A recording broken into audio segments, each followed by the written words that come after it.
পাঁচটা সত্য কথা শিখে গেলে তার আর দীক্ষার প্রয়োজন নেই। প্রথম সত্য, এই জগতে আমি একা, আর কেউ নেই। দ্বিতীয়, আমি কাউকে কষ্ট দেব না। তৃতীয়, কারোর দেওয়া কষ্ট নেব না। চতুর্থ, আমার না তো জন্ম আছে। পঞ্চম, আমার না তো মৃত্যু আছে। এই পাঁচটা সত্য যে একবার জেনে যায়, তার আর কোনো কিছুর প্রয়োজন হয় না। বিবাহ 9 প্রকার, অধিক বিবাহ আছে। বিবাহ কিন্তু এক প্রকার নয়। এই বিবাহ বিষয়ে যারা জানে তারা বলতে পারবে 9-এর উপরে নিয়ম আছে বিবাহে। রাক্ষস বিবাহ আছে, ভূত বিবাহ আছে, প্রেত বিবাহ আছে, দানব বিবাহ আছে, যোগিনী নাগিনী বিবাহ আছে, বিবাহ আছে দেব বিবাহ, ভূষুণ্ডিকা বিবাহ, কুসুণ্ডিকা বিবাহ। 9 প্রকারেরও বেশি বিবাহ আছে। ভূত প্রেত বিবাহ কখন হয় মায়েরা? ভূত প্রেত বিবাহ কখন হয়? রাত্রেবেলা।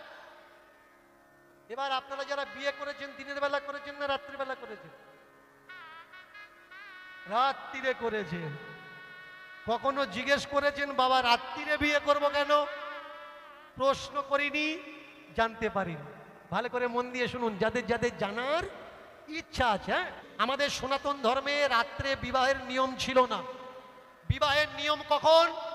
বিবাহের নিয়ম হচ্ছে সূর্য উদয় থেকে সূর্য অস্তের আগে পর্যন্ত। সূর্য অস্তের আগে যেটা বিয়ে হয় এই লগ্নকে বলা হয় গোধূলি লগ্ন, আর এই বিবাহকে বলা হয় গান্ধর্ব বিবাহ। ভালো করে শুনবেন, শোনার প্রয়োজন এগুলো। সনাতন ধর্মের বিয়ে কখন? রাত্রে বিবাহ নিষেধ। তাহলে রাতে বিবাহ কখন থেকে চালু হয়েছে? রাতে বিবাহ চালু হয়েছে আমাদের দেশে যখন বদ শাসক রাজাদের শাসন ছিল। বিদেশি রাজারা যখন আমাদের দেশে এসে অন্যায়ভাবে শাসন করত, বিয়ের সময় যে দান দক্ষিণা চলতো, তারা ডাকাত পাঠিয়ে এই বিয়ে বাড়ি লুট করত। ভালো করে মন দিয়ে শুনবে, এই বিয়ে বাড়ি লুট করত। তার জন্য দিনের বেলা বিয়ে বন্ধ দিয়ে রাতে লুকিয়ে লুকিয়ে বিবাহ দেওয়ার প্রচলন শুরু হয়। এটা বেশি দিনের কথা নয়, 1000 বছর পিছনে চলুন, গেলে দেখতে পাবেন। আপনারা বলতে পারেন যে দীনকৃষ্ণ ঠাকুর আপনি ভুলভাল বোঝাচ্ছেন। আমার বাপ ঠাকুর দ্বারা রাত্রে বিয়ে করেছে আর আপনি বলছেন রাত্রে বিবাহ নিষেধ। আপনারা মহাভারতটা খুলুন, খুলে দেখুন দ্রৌপদীর স্বয়ম্বর সভা। বলুন তো দিনের বেলা হয়েছে না রাত্রেবেলা হয়েছে? রাত্রেবেলা হয়নি, দিনের বেলা হয়েছে। তাহলে দ্রৌপদী কি সনাতন ধর্মের মানুষ নয়? দ্রৌপদীর বাবা দ্রৌপদ এ কি সনাতন ধর্মের মানুষ নয়? তাহলে দিনের বেলা বিয়ে দিল কেন? শুধু তাই নয়, আপনারা চলুন রাম সীতার বিবাহ ধনুষ ভঙ্গ কখন হয়েছে? রাত্রেবেলা হয়েছে না দিনের বেলায় হয়েছে? কোন সময় হয়েছে? রাত্রেবেলা কিন্তু হয়নি, হয়েছে দিনের বেলা। ধর্মগ্রন্থে কোথাও দেখাতে পারবেন না কোনো শাস্ত্রে যে সনাতন ধর্মে রাত্রিবেলা বিবাহ হয়, দিনের বেলায় হয় না। আর দিনের বেলা বিবাহ হলে অনেকে কি বলে, ও তো মুসলমানদের বিবাহ। না ভাই, তোমার জানকারি নেই, জানা নেই, তাই তুমি মনে করছো দিনের বেলা বিবাহটা মুসলমানদের বিবাহ। তৎকালীন সময়ে ধর্মগুরুরা দিনের বেলা বিবাহ কেন দিতেন? কারণ আলো রোশনাইয়ের ব্যবস্থা ছিল না। ভালো করে শোনো, এগুলো শোনানোর দরকার। আজকে রাত্রেবেলায় বিয়ে কেন হচ্ছে? মেয়ের বাবার, ছেলের বাবার এত টাকা হয়ে কলা বাগান প্যান্ডেল করে ঢাকা দিচ্ছে এই রাস্তায় বরযাত্রী যাবে যাতে দেখা না যায়। নোংরা নোংরা সাইডগুলো প্যান্ডেল করে দিচ্ছে, ভাড়া করা লাইট। পরের দিন মেয়েও কাঁদছে, মেয়ের বাবাও কাঁদছে, ফ্যামিলি কাঁদছে। কেন? প্যান্ডেল ভাড়া, লাইটের ভাড়া, 1 পয়সা কি চেপেছে? মাইক ভাড়া। শুধু তাই নয়, আস্তে আস্তে আমরা অর্থ হনন হচ্ছে কোথায়? একটা বিয়ে 2000 টাকা খরচা। একটা সময় ছিল বিয়েতে কোনো খরচাই ছিল না। এখনো পর্যন্ত আমাদের এই ভারতবর্ষের আদি বিবাহ আছে। বিবাহ বাজার বসে, চলে যাবেন, গিয়ে দেখবেন সেই বাজারে বছরে একবার বাজার হয়। মেয়েরা চলে যায়, মেয়েরা মেয়েদের মতো দাঁড়ায়, ছেলেরা ছেলেদের মতো দাঁড়ায়। মেয়েরা ছেলেদেরকে দেখে, পছন্দ করে, আর যার পছন্দ হয় তার গলায় মালা পরিয়ে দেয় যে এই আমার বর। এই বিয়েকে কি বলে? স্বয়ম্বর। পার্বতী শিবের বউ, কিভাবে বিয়ে হয়েছিল? স্বয়ম্বর। এখন যেমন দেখাশুনো করে বিয়ে হচ্ছে, আগে দেখাশুনো বিয়ে ছিল না। নিমন্ত্রিত বিয়ে, আহ্বান বিয়ে, স্বয়ম্বর বিয়ে। শুধু তাই নয়, বিয়ে যদি না দেয়, এখন যদি কোনো মেয়ে ভালোবাসা করছে, বিয়ে না দিলে কি করে? কি করে? বিষ খাবে, পালিয়ে চলে যাবে। যে কটা ভদ্র ওই কটা বিষ খায়, জানে পালাবো না, লোক খারাপ বলবে, পালিয়ে চলে যায়। যদি কারোর বাড়ির মেয়ে পালিয়ে চলে যায়, দেখবেন গ্রামের লোক ছিছি করে, ওর মেয়েটা শুনলাম নাকি পালিয়ে চলে গেছে। পালিয়ে চলে গিয়ে বিয়ে করাটা যেন একটা অপরাধ হয়ে দাঁড়িয়েছে। তাহলে পালিয়ে চলে গিয়ে বিয়ে করাটা শুধু যে বাড়ির বুড়োরা দেখবেন বলবে, বলা বলি করে যদি কেউ পালিয়ে যায়, কলিকাল, ঘোর কলি, পালিয়ে বিয়ে করবে না, বিয়ে মাথায় উঠেছে, পালিয়ে যাচ্ছে। আচ্ছা, তাহলে মহাভারতটা খুলে দেখো, কৃষ্ণের বোন সুভদ্রা কি করে বিয়ে করেছে? ও তো পালিয়ে গিয়ে বিয়ে। তাহলে ওর তো কেউ বলে না কলিকাল, ও তো দাপর যুগ। শুধু দাপর যুগ নয়, ত্রেতা যুগে পালিয়ে বিয়ে হয়েছে। কি করে? রাবণের স্ত্রী কিভাবে বিয়ে করেছে? পালিয়ে গিয়ে বিয়ে। সত্য যুগে পালিয়ে বিয়ে হয়েছে। কিভাবে পালিয়ে বিয়ে হয়েছে? শিবের বউ মালা নিয়ে খুঁজছে, বন্ধু বান্ধবরা বলছে হ্যাঁ রে কাউকে পাচ্ছি না। বাবা ওপার থেকে বলছে আমি জানি তুই কার গলায় দি, তার তো নেমন্তন্ন দি। বাইরে দাঁড়িয়ে আছে, গিয়ে দেখে খড়কুটি দিয়ে মূর্তি তৈরি করে রেখেছে। ওমা, মা তার মাকে জিজ্ঞেস করছে, ওমা এটা কার মূর্তি? বললে ছোটবেলা থেকে তোর যা গল্প শোনাই শিব, এটা শিবের মূর্তি। যেই বলেছে শিব, সঙ্গে সঙ্গে মালা গলায় দিয়েছে। দেওয়ার পরে মা বলছে এ কি করলি পোড়ার মুখী? খড়কুটির গলায় মালা দিলি, একটা হাড় বেরিয়ে গেছে তার গলায় মালা দিলি, ও কি মানুষ রে? তুই কার গলায় মালা দিলি? সতী বলে উঠলে, ওমা বউ যদি সতী হয় কঙ্কালেও জীবন দিতে পারে, কেমন? আর বউ যদি অসতী হয় তো বিয়ের 1 সপ্তাহ যাবে না, দারাসিং কঙ্কাল হয়ে যাবে। আগে বুঝতে হবে। আজকে যে কোনো গন্ডগোলে ছেলেটা হুকে হুকে যাচ্ছে, দেখবি দেখবি 3 মাস বিয়ে করেছে, ডাকছে ও তপন আয়। তপন বলে মাথা ঘুরছে রে ভাই, তুই যা আমি পরে যাই। বডি কঙ্কাল করে ফেলেছে। বুঝতে হবে সতী নারী আর অসতী না। বাবা মেয়েকে করলো কি, দিনের বেলা ঘটা করে বিয়ে দিয়ে দিল। সালটা এবার জুড়ে নিন, 12 সাল ছিল 1912 সাল। 12 সাল থেকে 9 বছর জুড়ুন, কত হবে? 21। 12 আর 9, গিনতিটা কিন্তু ঠিক মতো করবেন, কারণ আমি অতটা লেখাপড়া জানি না। অনেকে আমায় বলে আমি অশিক্ষিত মূর্খ, স্কুলে যাইনি। তার জন্য হিসাব যদি ভুল হয় ও দোষটা আপনাদের, কারণ আপনারা হিসাব করছেন না। মনে মনে হিসাবটা করবেন। 12 আর 9, 21। আমাদের বিয়ে কোন সময় হয়? আমাদের প্রত্যেকের বিয়ে 9 হয়। বাবা নেওয়ার জন্যে থাকে, ফ্রিজ নেবো, টিভি নেবো, পণ নেবো, নেওয়ার জন্যে। মেয়ের বাবা সে নেওয়ার জন্য থাকে ছেলেটা যেন সরকারি। কিরকম একটা বিচ্ছিরি বিষয় হচ্ছে বুঝতে পারছেন? সরকারি চাকরি করে ছেলে যদি 60 বছর বয়স হয় অসুবিধে নেই, মাথায় হাব নেই অসুবিধে নেই, কেমন? কিন্তু একদম যদি হিরোর মতো ছেলে হয়, কোনো কাজকর্ম কিছু করে না, চাষবাস করে, বলে দেওয়া যাবে। মেয়ের বাবা কি খুঁজছে? চাকর খুঁজছে। চাকরের হাতে যদি মেয়ে দিতে পারে মেয়ের বাবা নিশ্চিন্ত। সে মেয়ের সঙ্গে মানাবে কি মানাবে না ও দিয়ে কোনো যায় আসে না। সমাজে মেয়েটা তার বরকে নিয়ে দেখাবে যে এই আমার বর, ব্যাস। তা না, আজকে তাকিয়ে দেখুন, বিয়ে দিয়েছে কত? 9 বছর বয়সে। সাল দাঁড়িয়েছে কত? 1921। বিয়ে দেওয়ার ঠিক 1 বছর বয়সে, 1 বছর পরে 9 থেকে 10 যখন হয়েছে, অল্প বয়সের ছেলে, 85 বছর বয়স, বিয়ে দিয়েছিল। দেখ পটল তুলেছে, 85 বছর বয়স, 86 বছরে গিয়েছে। আর মরার কারণ কি?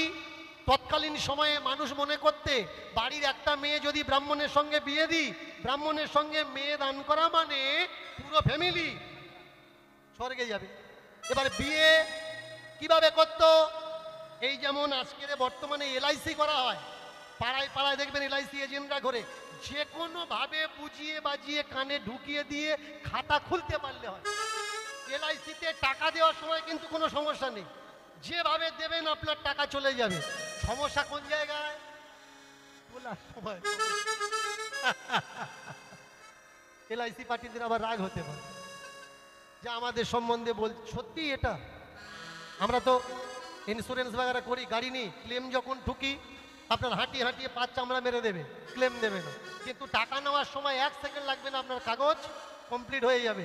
আপনি টাকা জমা দেওয়ার সময় যা সই করবেন কোনো ব্যাপার নেই, বই তৈরি হবে, টাকা চলে যাবে। টাকা তোলার সময় আপনাকে জিজ্ঞেস করবে বাংলায় সই করেছেন না ইংরেজিতে, কারণ টাকা তো ওদের কাছে। এখন চিন্তা আপনার, আপনি চিন্তা করছেন স্যার আমি কিসে সই করেছি মনে নেই, বললে 500 টাকা ছাড়ো, খাতা দেখে বলে দেবো কিসে সই। দেখে দেওয়ার সময় কোনো সমস্যা নেই, কিন্তু নিতে গেলে সমস্যা। আপনি যখন মেয়েটা দিচ্ছেন তখন কি করে দিচ্ছেন? আপনি কোণে করে দিচ্ছেন, আপনি মেয়ে দিচ্ছেন, কন্যা দান করছেন। কিন্তু স্বামী যদি মরে যায় আপনি নিচ্ছেন কি? কোণে নিচ্ছেন না, মেয়ে নিচ্ছেন না, আপনি নিচ্ছেন বিধবা। ভালো করে বিচার করবেন কথাগুলো। আপনি দেওয়ার সময় জামাইয়ের হাতে কি দিলেন? মেয়ে দিলেন, কন্যা দিলেন। আর জামাই যখন মারা গেছে আপনি ফিরিয়ে কি নিচ্ছেন? আপনার মেয়ে নিচ্ছেন না, আপনি বিধবা ফিরিয়ে নিচ্ছেন। সতীদাহের চরম প্রথা 1818 সালের পর থেকে এক একটা আইন করে কুসংস্কার বন্ধ হচ্ছিল।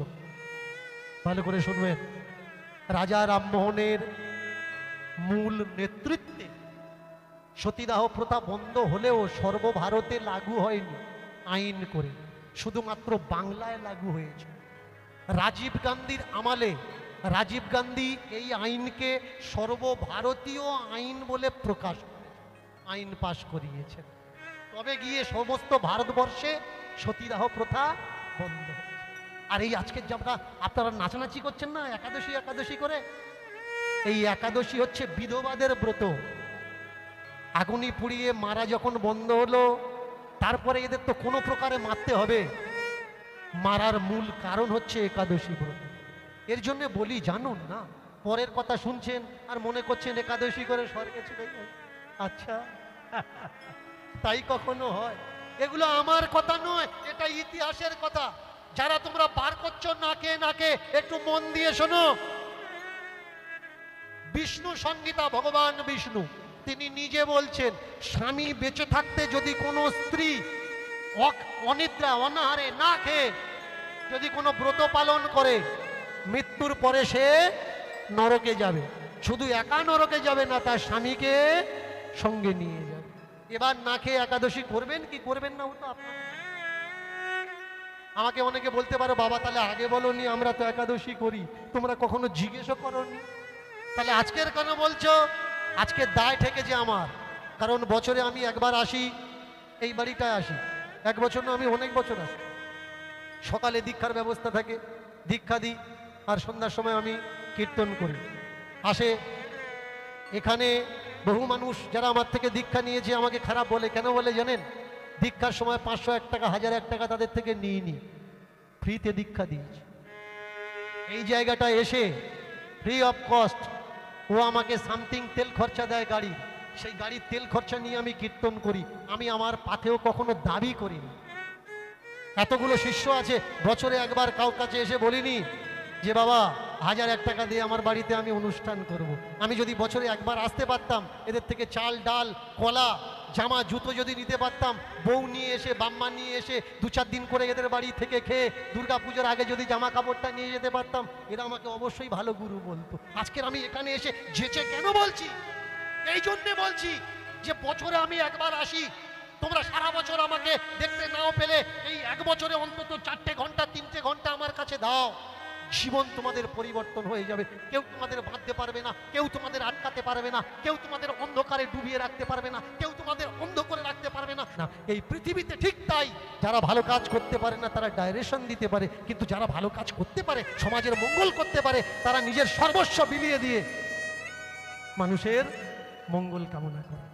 আপনারা কখন আমার বাড়িতে যাবেন, গিয়ে দেখবেন, দেখাতে পারবেন না আমার ছেলে মেয়ের গলায় একটা রূপার কোনো জিনিস আছে, সোনার জিনিস তো দূরের কথা, আমার মা, আমার ভাই, ভাই বউ, আমার গায়ে একটা সোনার জিনিস আছে বা রূপার জিনিস আছে। আমরা সাধারণ জীবন যাপন করি কেন? আমরা জানি সুখ সেখানে যেখানে অন্ধকে দৃষ্টি দেওয়া যায়, সমাজকে রাস্তা দেখানো যায়। আজকে যে মানুষটার বাড়িতে আমরা কীর্তন করছি, আপনারা অনেকে জানেন না, আজকের ওর একটা কথা শুনে আমি চোখে জল ধরে রাখতে পারি। আমার এক ছেলে আমাকে বলছে, বাবা কবছর আগে ওই কীর্তনের জন্যে ওর বিয়েতে পাওয়া বইয়ের গহনা বিক্রি করে দিয়েছে। পারবেন? বাড়িতে বসে যারা বলছেন শঙ্কর ব্যবসা করে, খাওয়া হয় না, আমি ওকে একটা মন্ত্র শিখিয়ে দিয়েছি। ও আমার দীক্ষিত ছেলে, আমি ওকে একটা মন্ত্র শিখিয়ে দিয়েছি, বাবা কারোর থেকে চাইলে। আমাকে বলে, বাবা না চাইলে যে বেশি পাওয়া যায় আমি জানতাম না। একবারই পূজা করতে গেছি, আমি মনে করেছি 200 টাকা দেবে, আমাকে বলছে কত দেবো? আমি বলছি যা দেবে তাই দাও। অনেকক্ষণ ঠেলাঠেলি করার পরে টাকা গুঁজে দিয়েছে পকেটে, বলে বাবা বাড়ি এসে গুনে দেখছি 1200 টাকা দিয়েছে। চাইলে কত চাইতাম? 200 জায়গা নয় 300 চাইতাম, 300 না দিক 250 দিত, কিন্তু আমাকে গুঁজে দিয়েছে 1200 টাকা। না চাইলে আমি অনেক বেশি। এমন ব্যবসা আমরা মেয়ে দিই, কিন্তু ফিরিয়ে নিই কি? দুঃখ, কষ্ট, যন্ত্রণা। মেয়েটাকে যখন পাঠাই, হাতে শাঁখা, কপালে সিঁদুর, লাল টুকটুকে শাড়ি পরিয়ে, মুখে মিষ্টি হাসি দিয়ে জামাইয়ের সঙ্গে পাঠিয়ে দিই। আজকের জামাই বাড়ি থেকে আনন্দি বাই ফিরেছে সাদা কাপড় পরে, মাথাটা নেড়া আর এত বড় ঘোমটা দিয়ে। বাবা বুকের দিকে তাকিয়ে বলছে, আনন্দি তুই কে? বাবা আমি তোমার মেয়ে। আনন্দির বাবা বলে উঠলে, ওরে কে আছিস? একে ঘরের ভিতরে নিয়ে যায়, এর মুখের দিকে আমি তাকাতে পারছি না। আমার মেয়েকে আমি আর একটা বিয়ে দেবো, মেয়ের এই জামা এই কাপড় আমি দেখতে পাচ্ছি না। আমার মেয়ে যে হাসতো, খেলতো, আনন্দ করত, আমি সেই আনন্দকে দেখতে চাই। ঘর থেকে ছুটে এসে মেয়েটা, 10 বছরের মেয়েটা বাবার হাত ধরে বাবাকে বলছে, বাবা আমাকে আর বিয়ে দিও না, বিধবা হওয়ার যন্ত্রণা আমি জানি। আবার যদি আমি বিধবা হই বাবা, আবার যদি আমার বড় মরে যায় বাবা, আমার মনে হয় কপালটা খারাপ। আমার কপালে বোধ হয় স্বামী নেই, যার সঙ্গে বিয়ে হবে সে বোধ হয় মারা যাবে। বাবা তুমি আমার আর বিয়ে দিও না। মারে তাহলে কি করব বল? তুই এই সাদা কাপড়টা ছেড়ে দিবি? বাবা যা বলবো তাই করবে? হ্যাঁ করব। তুমি আমার একটা মন্দির করে দাও, আর লাল টুকটুকে কাপড় পরে সেই মন্দিরে আমি আমার রাধারমণ নিয়ে সারাদিন ব্যস্ত থাকি। আমার রাধারমণকে আমি বলবো, হে রাধা মাধব, হে পতিত পাবন, হে জগৎ স্বামী, এই জগতে আমার একটা স্বামী মারা গেছে, আমি তোমাকে স্বামী করেছি ভগবান। আমি মারা যাব, কিন্তু তুমি মারা যাবে। আর যেদিন আমি মারা যাব, তুমি আমি এক হয়ে বৈকুণ্ঠ লোকে আমরা বিচরণ করি। ঠিক আছে? রাধা অষ্টমী, জানেন এই রাধার বাড়ি কোথায়? মায়েরা, রাধার বাড়ি কোথায়? কোথায় রাধার বাড়ি? অনেকে বলে রাধার বাড়ি বর্ষানা, কিন্তু বর্ষানায় রাধার বাড়ি না। বর্ষানাতে রাধার বাবার সেরেস্তা ছিল, বছরে একবার আসতো রাজকর তোলার জন্যে। बरस में एक बार आना, बरस में एक बार आना, उस जगह का नाम है बरसा ना। বছরে একবার আসতো। তার জন্য ওই জায়গার নাম হচ্ছে বর্ষানা। আর এই যদি মনে করি পুরাতাত্ত্বিক এভিডেন্স, আর্কোলজি এভিডেন্স কি আছে, রাধার বাড়ি কোথায়? আপনারা এখান থেকে যখন ট্রেনে করে উত্তরবঙ্গের দিকে যাবেন, আসানসোলের পরে একটা স্টপেজ পড়ে, জায়গাটার নাম হচ্ছে পাহাড়পুর। এই পাহাড়পুর থেকে উদ্ধার করা হয়েছিল রাধা মূর্তি। রাধা হলো বাংলার মেয়ে। রাধা কোথাকার মেয়ে? রাধা হলো বাংলার মেয়ে, পাহাড়পুরের মেয়ে।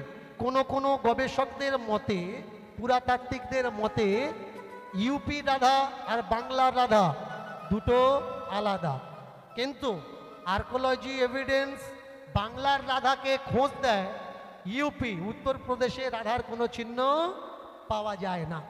যখন মথুরা তথা বৃন্দাবন খোদাই করা হলো, খনন করা হলো, আপনারা যদি বৃন্দাবন যান, বৃন্দাবন ঘুরে দেখবেন, সেই সঙ্গে সঙ্গে আপনারা বৃন্দাবনের মথুরার কালেকশন হাউস একবার যাবেন, মিউজিয়াম, মথুরার কালেকশন হাউস, সেখানে গিয়ে দেখবেন কার মূর্তি মাটির থেকে বেরিয়েছে। আমি মুখ থেকে বলবো না, যেদিন যাবেন সেদিন গিয়ে দেখবেন যে মথুরা যে কৃষ্ণের ভূমি, তাহলে মাটির নিচের থেকে কাদের পুরাতাত্ত্বিক প্রমাণ পাওয়া গেল। এবার আপনারা বলতে পারেন যে বাবা আমরা যাবো কি যেতে পারবো না?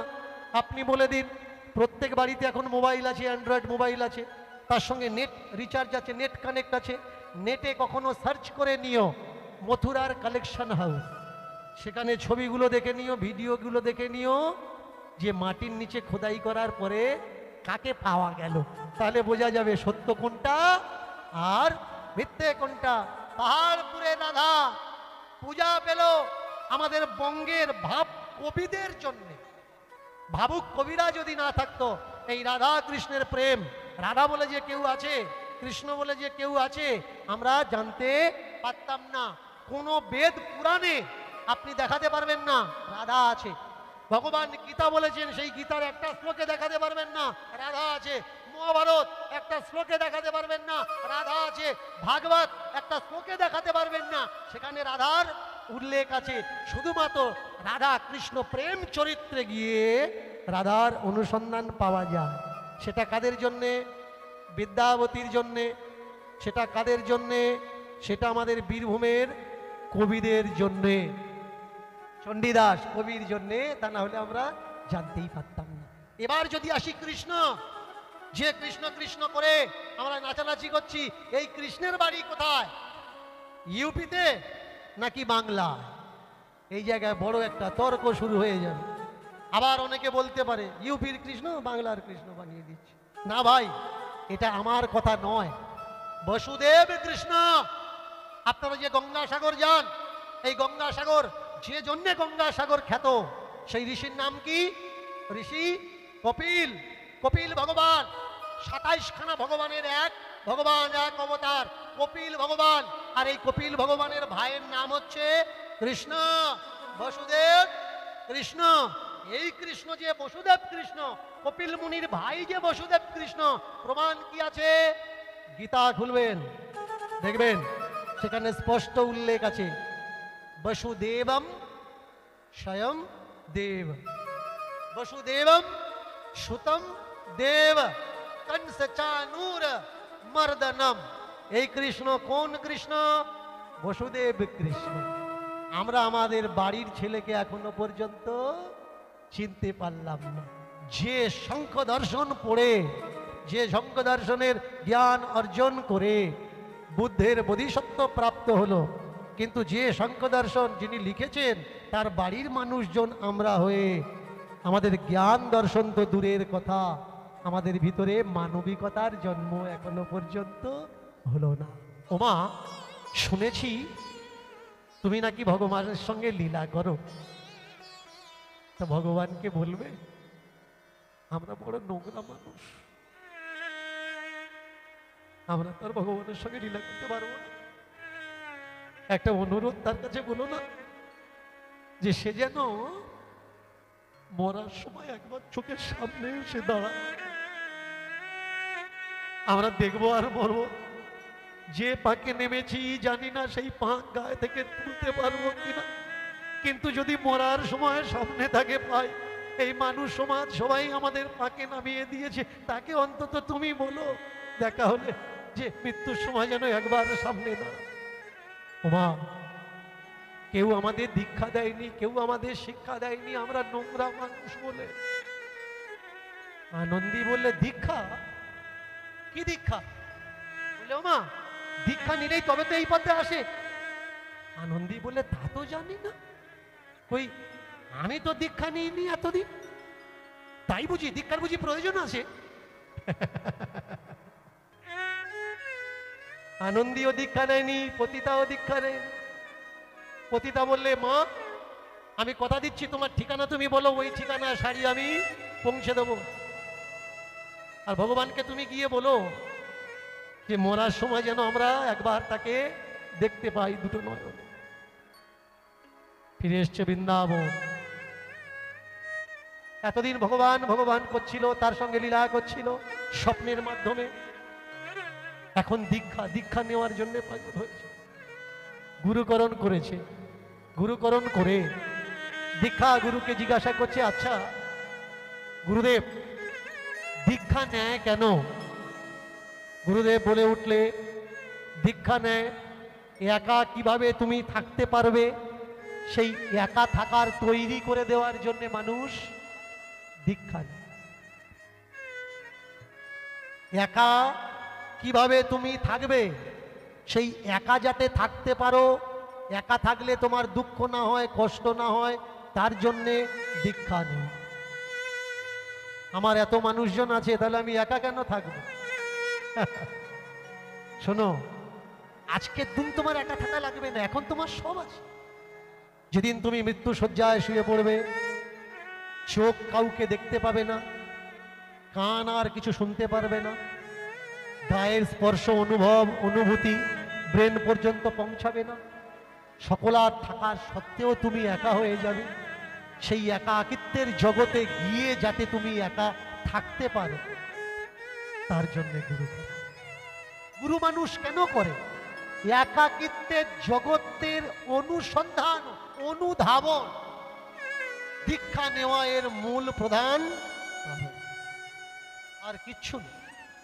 যেদিন তুমি শিখে যাবে, ব্যথা পেলে ব্যথা সহ্য করতে হয়, কষ্ট পেলে কষ্ট সহ্য করতে হয়। সবাই আছে অথচ কেউ নেই, কেউ আছে অথচ আমি নেই, আমি আছি অথচ এই জগতে কেউ নেই। পাঁচটা সত্য কথা শিখে গেলে তার আর দীক্ষার প্রয়োজন নেই। প্রথম সত্য, এই জগতে আমি একা, আর কেউ নেই। দ্বিতীয়, আমি কাউকে কষ্ট দেব না। তৃতীয়, কারোর দেওয়া কষ্ট নেব না। চতুর্থ, আমার না তো জন্ম আছে। পঞ্চম, আমার না তো মৃত্যু আছে। এই পাঁচটা সত্য যে একবার জেনে যায়, তার আর কোনো কিছুর প্রয়োজন হয়। ওদিকে বৃন্দাবনে বসে আনন্দীবাই অপেক্ষা করছে কবে সেই শাড়ি আসবে। প্রত্যেক দিন মন্দিরে ঢুকে বলে, রাধে তোমার জন্য একটা শাড়ি কেনার অর্ডার দিয়েছি, বললে তোমার মানাবে ভালো। মরার আগের দিন হলেও আমি তোমার শাড়ি পরাবো, তাই মরবো, তা না হলে আমি মরবো না। ওমা, আস্তে আস্তে এসে দাঁড়ালো 1990 সাল। তখন তো আর এত সুসম্পন্ন ব্যবস্থা ছিল না। 1990 সালে একখানা শাড়ি ডাক যোগের মাধ্যমে বৃন্দাবন আনন্দীবাইয়ের আশ্রমে পৌঁছালো। বৃন্দাবনের পৌঁছানোর সঙ্গে সঙ্গে সেই শাড়ি পেয়ে আনন্দীবাই আনন্দ করে দুপুর বেলাতে গিয়ে মন্দিরে ঢুকে একেবারে নিজে হাতে রাধা রানীকে ভালো করে সুন্দর করে পরিয়ে দিলে। চমৎকার দিনটা ছিল কি? সেদিন ছিল আজকের মতো ঠিক রাধা অষ্টমীর দুপুর বেলা। ওমাইরা, রাধা অষ্টমী করেছো তো? কি করেছো তো? সত্যি জোরে বলো, করেছো তো? রাধা অষ্টমী করেছো মানে কিভাবে করেছো? এই দেখো চমৎকার, না খেয়েছিলে তাই তো? তাই তো? না খেয়েছিলে, তারপরে অনেক কিছু বানিয়েছো, বানানোর পরে ঠাকুর ঘরে দিয়েছো, দেওয়ার পরে গ্রহণ করেছো, এই তো? এর নাম রাধা অষ্টমী। জন্মাষ্টমী না খেয়ে সারাদিন না খেয়েছিলে, সারা রাত না খেয়েছিলে, তাই তো? না খেয়ে থেকে তারপরে নাড়ু প্রসাদ প্রসাদ তৈরি করে ঠাকুরকে দিয়ে তারপরে খেয়েছো। এবারে শোনো, জন্মাষ্টমী মানে কি, রাধাষ্টমী মানে কি? কৃষ্ণের জন্মতিথি লগ্নকে জন্মাষ্টমী বলে, রাধার জন্মতিথি লগ্নকে রাধাষ্টমী বলে। আচ্ছা, তাহলে আমাদের বাড়ি যদি কারোর বাচ্চা হয়, ভালো করে মন দিয়ে শুনবেন, আমাদের বাড়িতে যদি কারোর বাচ্চা হয়, আমরা বাড়ির মানুষ কি করি? না খেয়ে অপেক্ষা করি? না খেয়ে থাকি নাকি? আনন্দ করি, খাওয়া দাওয়া করি, আনন্দ করি যে কখন জন্মাবে। তাহলে ভগবানের জন্য আমরা না খেয়ে অপেক্ষা কেন করছি? এ আমাদের কে শিখিয়েছে? কেউ আসছে, না খেয়ে মরবে কেন? খেয়ে আনন্দ করো। রাধেকে আমাদের বাড়ির মেয়ে, কৃষ্ণকে আমাদের বাড়ির ছেলে। পরের দিন কি হয়? জন্মাষ্টমীর পরের দিন কি হয়? নন্দ উৎসব। কি করে? নাচ গান করে, নাচানাচি করে, তাই তো? পূজার্চনা হয়, জন্মাষ্টমীর পূজার্চনা হয়, নাচানাচি হয়। বলুন তো, যে বাড়িতে ছেলে পুলে হয় সেই বাড়িতে অসৌচ বলে না সৌচ বলে? ছুঁচু বলে, তাই তো? তাহলে যে বাড়িতে ছেলে মেয়ে হয় সে বাড়িতে কি বলে? ছুঁচু হয়েছে। ছুঁচু বাড়িতে কখনো পূজা হয় কি? ছুঁচু বাড়িতে পূজা হয়? পূজা হয় না। তাহলে যে বাড়িতে জন্মাষ্টমী হচ্ছে মানে সেই বাড়িতে কৃষ্ণের জন্ম হচ্ছে, যে বাড়িতে রাধাষ্টমী হচ্ছে মানে সেই বাড়িতে রাধার জন্ম হচ্ছে। তাহলে রাধার জন্ম যদি হলো, সে বাড়িতে তো ছুঁচু হয়, সে বাড়িতে পূজা কি করে হয়?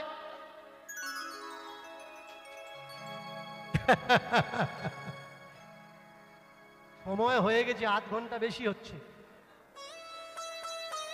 হ্যাঁ,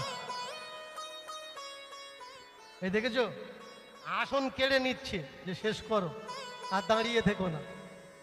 জানি না আর আসবো কিনা। যা গন্ডগোল হচ্ছে, কোন সময় কারোর রাগ হবে, গাড়িতে হয়তো বোম মেরে দিতে পারে। রাগের মাথায় অনেকে অনেক কিছু করতে পারে। এসছি যখন একটু বলি কি, সামনের বছর ওর আর গয়নাগাটি আছে কি তা ঠিক নেই, যে বেচবে কি আর আনতে পারবে কি। এবছর এসছি যখন 2-10 মিনিট একটু বলে নি। মন দিয়ে শুনুন, গীতাতে ভগবানকে কিভাবে পেশ করা হয়েছে? ভগবান বলছেন, মা মেকং শরণম ব্রজ অহম ত্বাম সর্ব পাপেভ্যো মোক্ষয়িষ্যামি মা শুচ। আমাকে ভরসা করো, আমাকে পূজা করো, আমাকে অনুসরণ করো। সাংখ্য দর্শন ত্রিপিটক কি বলছে? কারোর উপরে ভরসা করো না, আত্মদীপ ভবঃ। নিজের আত্মজ্ঞানকে প্রজ্বলিত করো, তবে তোমার মুক্তি হবে, না হলে তোমার মুক্তি কেউ দিতে পারবে না। ভালো করে মন দিয়ে শোনো। অনেক বামনেরা আমার গালাগালি করে, আমার নারী নক্ষত্র অনেকে জানে না, অনেকে আমার নির্যাত বলে গালাগালি দেয়, ইউটিউবে দিয়েছেও। আমি যদি আমার বাপ ঠাকুরদাদের দলিল পর্চা ইউটিউবে শো করতাম, অনেকে আমায় বলেছে যে বাবা আপনার জাত তুলে এই বলছে, আপনি নির্যাত মুখ তুমুক হেন তেন দানাই পানাই, আপনি তো আপনার জমির পর্চা দলিল এগুলো ইউটিউবে শো করে দেখাতে পারতেন। আমি তাদের বলি, আচ্ছা মেনে চল, তুই পায়খানা করে এসেছিস, আর কেউ তোকে বললো তুই পায়খানা করেছিস কিন্তু ছোঁচাসনি, তাহলে তুই কি করবি? কাপড় খুলে দেখাবি যে দেখ আমি ছুঁচিয়েছি, নাকি বলবি যা বলছে বলুক?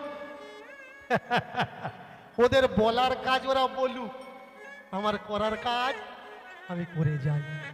আজকে চমৎকার দেখেছেন, যখন আমি এখানে ছিলাম না, অনেক মানুষ ছিল যারা আমার সম্বন্ধে গালাগালি করছিল। আমি তো এখন এখানে আছি ভাই। যদি তোমার মনে হয় তুমি সঠিকটা জানো আর আমি যেটা বলছি ওটা মিথ্যে, এসো না দুই বাপ্য বসি, কথা বলি, অসুবিধে।